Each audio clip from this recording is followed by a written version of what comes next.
Depuis l'apparition du Covid, la santé mentale est devenue un sujet récurrent de l'agenda médiatique, mais qu'en est-il des étudiants? Circonflexe s'est penché sur la question 2 ans après l'arrivée de la pandémie. Nous sommes allés à la rencontre d'Olivia Beaupré, psychologue clinicienne et enseignante-chercheuse en psychologie. Elle nous accueille dans son bureau à l'Université catholique de Lille et nous en dit plus quant à l'évolution des consultations depuis 2 ans. À l'hôpital, ça fait déjà longtemps qu'il y a beaucoup de demandes de consultation. Qu'en CMP, il y a plusieurs mois d'attente pour avoir un premier rendez-vous.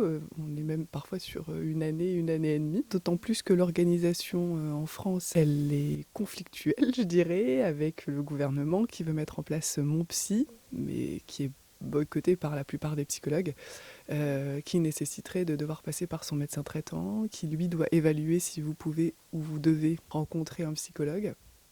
Et surtout, il faut avoir des troubles anxieux estimés comme moyens, je ne sais pas ce que c'est un trouble anxieux moyen, pour avoir un nombre de séances remboursées à un taux qui est très bas. En tout cas, les psychologues cliniciens en libéral disent que c'est pas tenable aussi financièrement. Moi, je ne suis pas du tout contre les associations ou l'écoute par téléphone. Pourquoi pas? C'est peut-être effectivement le point de départ pour autre chose. Voilà. Il y a peut-être la question aussi, qu'est-ce qui se passe quand je dois me déplacer mon corps dans un service, sur un lieu précis, à un rendez-vous, rencontrer quelqu'un. C'est pas la même chose au téléphone.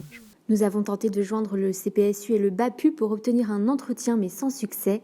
Les réponses tardent à venir et on nous fait comprendre que les plannings sont complets.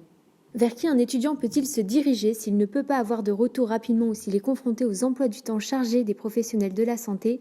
C'est dans cette optique qu'est né Nightline, un service d'écoute créé par et pour la communauté étudiante. Rencontre avec Yann Le Tallec, président de l'antenne Nightline de Lille. Nightline, du coup, c'est une association qui est arrivée en 2017 en France. En fait, le cœur de ce qu'on fait, c'est qu'on a une ligne d'écoute qui est ouverte tous les soirs de 21h à 2h30. On a aussi une ligne anglophone.